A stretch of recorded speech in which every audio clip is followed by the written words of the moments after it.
Hi guys, welcome back to all of you a new video again. Guys, आज के इस video में आप सीखने वाले हैं विच के सभी प्रयोग बहुत ही आसानी से, जो कि आपको अंग्रेजी बोलने, पढ़ने और लिखने में बहुत हेल्प करेगा।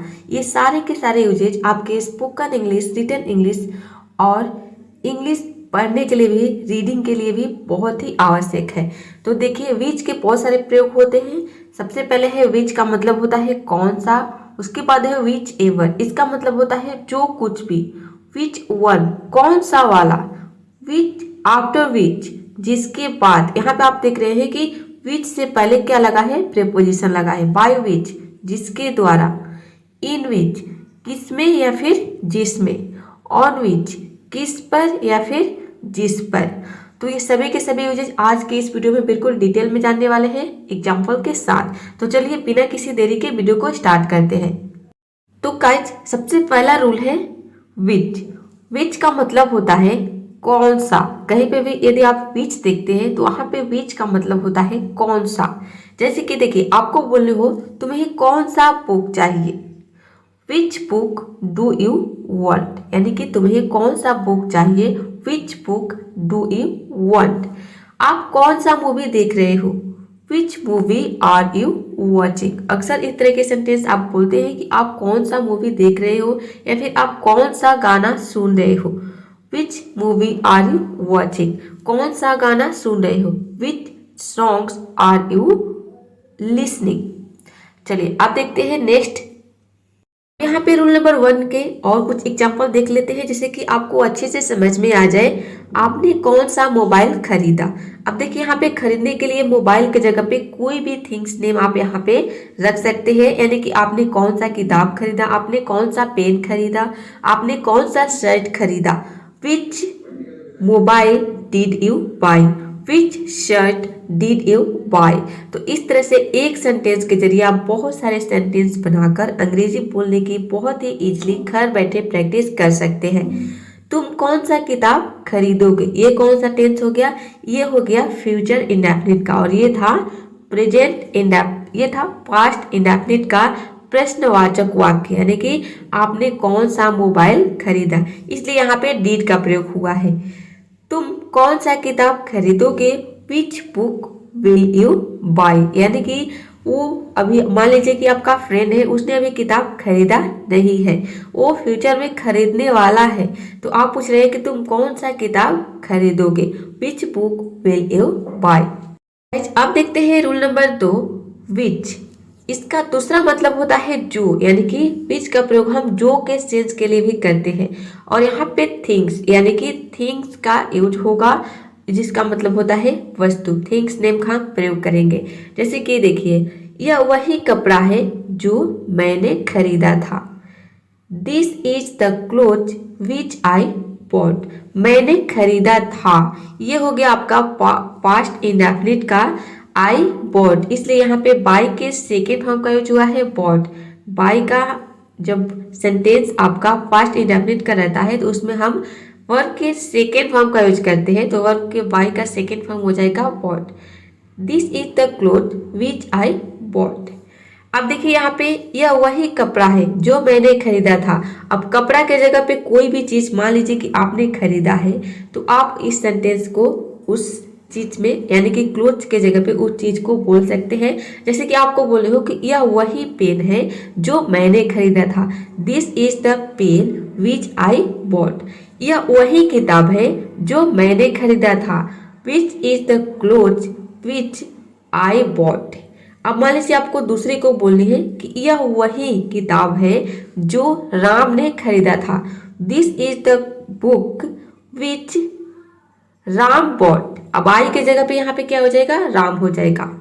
अब देखिए नेक्स्ट एग्जाम्पल, यह वही पैसा है जो आपने मुझे दिया था। This is the money which you gave me. This is the money which you gave me. Money के जगह पे कोई भी थिंग्स नेम हो सकता है। जैसे कि आपको बोलनी हो कि यह वही शर्ट है जो आपने मुझे दिया था। This is the shirt which you gave me.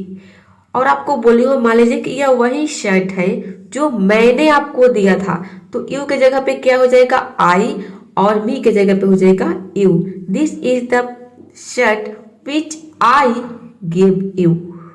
यह वही शर्ट है जो मैंने आपको दिया था। तो इस तरह से बहुत सारे सेंटेंस बनाकर आप घर बैठे प्रैक्टिस करें। चलिए अब देखते हैं और कुछ एग्जाम्पल।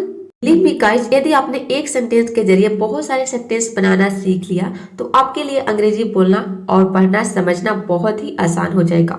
देखिए रोल नंबर 2 के और कुछ एग्जाम्पल देखते हैं। यह वही कुर्सी है जो मैंने खरीदा था। अब देखिए जो फर्स्ट यानी कि जो पहला सेंटेंस आपने देखा रोल नंबर 2 के, उसमें क्या था, कुर्सी के जगह पे क्या था, कपड़ा था। तो मैंने क्या कर दिया, कपड़े के जगह पे कुर्सी कर दिया और आपका एक नया सेंटेंस तैयार हो गया। तो इस तरह से आप नए सेंटेंस बना सकते हैं। This is the chair which I bot, यानी कि आप खुद से बनाने की प्रयास करें। जब तक आप खुद से प्रयास नहीं करेंगे तो आपको चीजें समझ में नहीं आएंगी। एक बार आपने वीडियो देख लिया, उसके बाद क्या होता है कि कुछ दिन के बाद आप चीजें भूल जाते हैं। लेकिन जब आप प्रैक्टिस करेंगे, वीडियो को बार बार देखेंगे तो आपको चीजें ज्यादा समझ में आएंगी और बहुत दिन तक आपके दिमाग में रहेगा और जब भी जरूरत पड़ेगा वो सेंटेंस अपने आप आपके जुबान पर आ जाएगा, आपको पता भी नहीं चलेगा। ये वही केले हैं जो मैंने कल खरीदा। दीज आर, अब देखिए यहाँ पे केले यानी कि एक से ज्यादा केले की बात हो रही है तो यहाँ पे दिस की जगह पे दीज हो जाएगा, आर हो जाएगा। These are the bananas which I bought yesterday. तो गाइस नेक्स्ट रूल है, रूल नंबर 3 है आफ्टर विच। आफ्टर विच का मतलब होता है जिसके बाद। तो इसको आप कैसे याद रखेंगे, देखिए आफ्टर का मतलब होता है के बाद और विच का मतलब हो गया जिस, यानी कि आफ्टर विच जिसके बाद। मैंने उसे डांटा जिसके बाद वह रोने लगा। I scolded him after which he started crying. कोई भी काम होने लगा तो वहां पे हम स्टार्टेड का प्रयोग करते हैं, जैसे कि वह सोने लगा, ही स्टार्टेड स्लीपिंग। वर्षा होने लगी, इट स्टार्टेड रेनिंग। रानी गई जिसके बाद मैंने खाना खा ली, यानी कि मैं खाना खाने लगी। रानी गई जिसके बाद मैं खाना खाने लगी। रानी जब चली गई तो उसके बाद मैंने खाना खाने लगी, यानी कि वो बोल रही है कि मैं खाना खाने लगी, लड़की कोई होगी। Rani went after which I started eating food. खाना खाने लगी, आई स्टार्टेड ईटिंग फूड। यहाँ पे आप देख रहे हैं कि स्टार्टेड के बाद क्या लगा है, वर्ब की आईएनजी फॉर्म लगा है। तो स्टार्टेड के बाद वर्ब की आईएनजी फॉर्म का यूज होगा, जैसे कि वर्षा होने लगी, it is started raining, it started raining, वर्षा होने लगी। चलिए अब देखते हैं नेक्स्ट एग्जांपल। तो नेक्स्ट हमारा वर्ड है बाय विच। बाय विच का मतलब होता है जिसके द्वारा। तो बाय को तो आपने समझा होगा कि बाय का मतलब होता है के द्वारा और विच का मतलब हो गया किस, यानी कि इसका मतलब होता है किसके द्वारा, जिसके द्वारा नहीं होता है। यहाँ पे बाय विच का मतलब होता है किसके द्वारा। बाय का मतलब हो गया द्वारा और विच यानी कि किसके। तो देखिए आप स्कूल किसके द्वारा जाते हो, यानी कि आप कैसे जाते हो स्कूल, बस से या फिर ऑटो से। तो यहाँ पे इसका मतलब है कि आप स्कूल किसके द्वारा जाते हो। By which do you go to school. तो देखिए हम जब भी किसी व्हीकल का प्रयोग करते हैं कहीं जाने के लिए तो हम बाय का प्रयोग करते हैं। जैसे कि मान लीजिए आपको बोल रहे हो कि मैं बस से जाता हूँ तो आप बोलते हैं बाय बस या फिर बाय ऑटो। इस तरह से आप प्रयोग करते हैं बस से। सिंपली मान लीजिए आप स्कूल किसके द्वारा जाते हो तो आप बोलते हो बस से, तो इसको हम इंग्लिश में बोलेंगे बाय बस। या फिर ऑटो से जाते हो बाय ऑटो, इस तरह से। तुम वहाँ किससे जाते हो, by do you, by which do you go there. मान लीजिए आप कहीं जा रहे हो और किसी ने आपसे पूछ लिया कि तुम वहाँ किसके द्वारा जाते हो। यहाँ पे देखिए किससे जाते हो या फिर किसके द्वारा जाते हो। किससे जाते हो ये भी हो सकता है किससे जाते हो।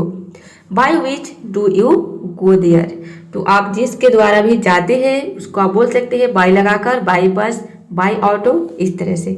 अब यहाँ पे बाय विच के और कुछ एग्जाम्पल देखते हैं।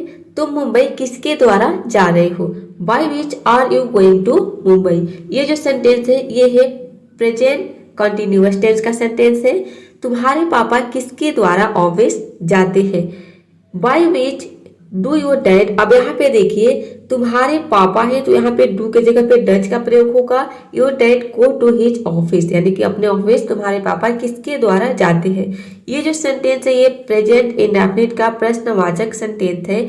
तो प्रश्नवाचक सेंटेंस में हम डू या फिर डज का प्रयोग करते हैं। तो यदि आपका subject he she it name हो तो वहां पे हम डज का प्रयोग करते हैं। तो योर डैड यानी कि योर डैड के साथ हम यहाँ पे डज का प्रयोग करेंगे, डू का प्रयोग नहीं होगा। ये जो है डू यहाँ पे गलत है। चलिए अब देखते हैं नेक्स्ट रूल। तो गाइस रूल नंबर 5 है ऑन विच। ऑन विच का मतलब होता है किस पर या फिर जिस पर। जैसे कि आपको बोले हो वह किस पर खेल रहा है, on which is he playing. अब देखिए वह ऑन का प्रयोग हम पर के सेंस के लिए करते हैं। तो यहाँ पे देखिए विच का मतलब हो गया किस या फिर जिस। तो देखिए ऑन तो आप समझ गए कि इसका मतलब पर होता है। तो ऑन विच आप समझ जाए किस पर या फिर जिस पर। जब भी किसी प्रीपोजिशन के बाद अगर विच आता है तो वहां पे आप विच का मतलब ज्यादातर आपने देखा इसके पहले किस था या फिर कहीं कहीं पे जिस था। तो आपको समझ जाना है कि ऑन लगा है इसका मतलब पर हो गया और विच का मतलब हो गया किस या फिर जिस। जिस पर आप बैठे थे, यानी कि आप ये जो सेंटेंस है ये आंसर में बोल सकते हैं। जैसे कि वह किस पर खेल रहा है, on which is he playing. तो आप बोल सकते हैं जिस पर आप बैठे थे, on which were you sit. अब देखिए यहाँ पे ऑन विच के और कुछ एग्जाम्पल देखते हैं। यह वही बेंच है जिस पर मैं बैठता हूँ। This is the bench on which I sit. यह वही टेबल है जिस पर वो कूद रहा था। This is the table on which he was jumping. Rule number 6 है इन विच। इन विच का मतलब होता है किस में या फिर जिसमें। तो इन का मतलब आपको पता होगा में होता है और विच का मतलब आप समझ लीजिए किस होता है या फिर जिस होता है। तो इन विच यानी कि किस में या फिर जिस में। आप किस क्लास में पढ़ते हो, in which class do you study. इस तरह से हम बोलते हैं in which class do you study. आप किस शहर में रहते हो, in which city do you live. और कुछ एग्जाम्पल देखते हैं रूल नंबर 6 के। तुम किस रूम में सोते हो, in which room do you sleep. आप वही रूम है जिसमें मैं सोता हूँ, यानी कि यहाँ पे देखिए आप नहीं होगा, यहाँ पे होगा यह वही रूम है जिसमें मैं सोता हूँ। This is the room in which I sleep, जिसमें के लिए हो जाएगा इन विच। तो इन विच आपने समझ लिया। इन का मतलब हो गया में, विच का मतलब हो गया किस या फिर जिस, और इन विच यानी कि किस में या फिर जिस में। तो गाइज आप देखते हैं rule number 7 which ever. Which ever का मतलब होता है जो कुछ भी तुम्हें पसंद है ले लो, whichever you like take. अब देखिए यहाँ पे एवर का मतलब होता है भी और विच का मतलब हो गया जो कुछ और एवर मतलब कि भी। तो ये हो गया जो कुछ भी। इस तरह से आप इसको याद रख सकते हैं, जो कुछ भी तुम चाहो खरीद लो, whichever you want buy. Whichever के और कुछ एग्जाम्पल देखते हैं। जो कुछ भी तुम्हें खाना है मुझे बताओ, whichever you like to eat tell me. जो कुछ भी मेरे पास है मैं आपको सब कुछ दूंगा, which ever I have got I will give you everything. तो गाइस अब देखते हैं रूल नंबर 8। इसमें है विच वन। इसका मतलब होता है कौन सा वाला। जैसे कि आपको बोले हो आप कौन सा वाला शर्ट खरीदोगे, which one shirt will you buy. मान लीजिए कि आप अपने फ्रेंड से पूछ रहे हैं कि आप कौन सा वाला शर्ट खरीदोगे, या फिर अपने फैमिली मेम्बर्स में किसी से भी पूछ रहे हैं कि आप कौन सा वाला शर्ट खरीदोगे, which one shirt will you buy. आपने कौन सा वाला मोबाइल खरीदा, आपके फ्रेंड में किसी ने मोबाइल खरीदा है तो आप पूछ रहे हैं कि आपने कौन सा वाला मोबाइल खरीदा, या फिर तुमने कौन सा वाला मोबाइल खरीदा, which one mobile did you buy. अब देखिए यहाँ पे विच वन के और कुछ एग्जाम्पल देख लेते हैं। हमें कौन सा वाला शर्ट खरीदना चाहिए। मान लीजिए आप दुकान पे गए हैं और वहाँ पे अपने फ्रेंड से सलाह ले रहे हैं कि हमें कौन सा वाला शर्ट खरीदना चाहिए, कौन सा वाला शर्ट अच्छा होगा। Which one shirt should I buy. Next है मैं कौन सा वाला ले लूं। मान लीजिए कि बहुत सारे शर्ट रखा है और वहां पे आप पूछ रहे हैं कि मैं कौन सा वाला ले लूं। Which one should I take. अब यहाँ पे कोई भी चीज हो सकता है, यानी कि कोई भी चीज हो, बहुत सारी चीजें हैं और उसमें आप पूछना चाहते हैं कि मैं कौन सा वाला ले लूं। Which one should I take, इस तरह से आप बोलेंगे। तो गाइज हमारा नेक्स्ट रूल है, रूल नंबर 9 है। यहाँ पे 9 होगा, 8 तो आपने पढ़ लिया। ये सबसे लास्ट रूल है विद विच, विद विच। इसका मतलब होता है किस चीज से। फॉर एग्जाम्पल तुमने किस चीज से सेब काटा, यानी कि तुमने सेब किस चीज से काटा। With which did you cut the Apple. तुमने उसे किस चीज से मारा। With which did you hit him. तो गाइस आज के लिए इतना ही। ये वीडियो आपको कैसा लगा कमेंट बॉक्स में जरूर बताइएगा और वीडियो को लाइक शेयर, चैनल को सब्सक्राइब करना बिल्कुल मत भूलिएगा। तो मिलते हैं नेक्स्ट वीडियो में फिर किसी और नए टॉपिक के साथ।